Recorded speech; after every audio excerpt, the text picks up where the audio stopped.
Қайырлы күн баршаңызға. Бүгін сіздермен осындай 5 минутта дайын болатын кекс кружка дайындайтын боламыз. Видеоны соңына дейін көріңіздер. Видеоны бастамастан бұрын өзімнің Сандигүл деген құрбым жайлы айта кетсем, Сандигүл өзінің YouTube арнасында көптеген мастер-класстармен бөліседі. Таспиқ жасаудан, шырша жасаудан, қазіргі хит болып жатқан сабынның түр-түрін жасайды. Одан бөлек көптеген видеолар бар. Видеоның астына сілтемесін тастап кетемін, кіріп көріңіздер. Керек құрамның барлығын видеоның астына жазатын боламын. Алдымен жұмыртқамыздың үстіне қантымызды салып, екеуін жақсылап араластырамыз.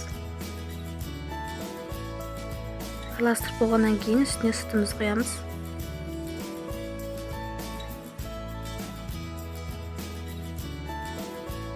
Енді сұйық майымызды құямыз. Ұнымыздың үстіне жарты чай қасық қопсырық салатын боламыз. Екеуін араластырып қоямыз.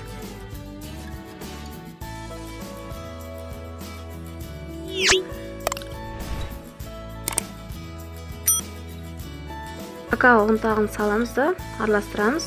Какао ұнтағын салып болғаннан кейін ұнымызды саламыз. Біздің масса өте сұйық та емес, өте қою да болмау керек. Егер сіздерге сәл қоюлау болып кетсе, 1 үлкен қасықпен сүт құйып жесеңіздер болады. Енді бізге кружка қажет болады. Осындай кружкаға жартылай ғана құйып шығамыз екеуіне. Бізде 2 кружка кекс шығады мұнда.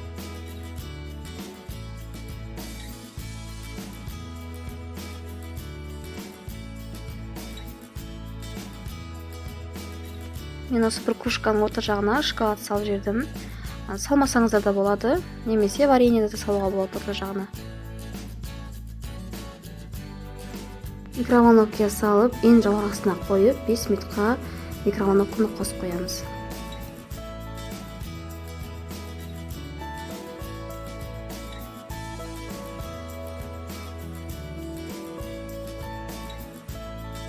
Мінекей 5 минут өтті, пісті. Осында аяқшамен білуге болады пысқанын піспағанын. Өте дәмді болып шықты. Сіздер жасап көріңіздер. Өте жұмсақ болып шығады.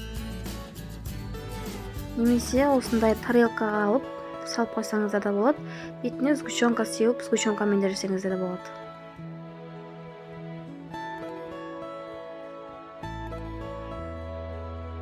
Видеоны соңына дейін көрген болсаңыздар, арнама тіркеліп, лайк басып, комментарий жазуды ұмытпаңыздар. Алда уақытта көптеген видео болады. Астарыңыз дәмді болсын.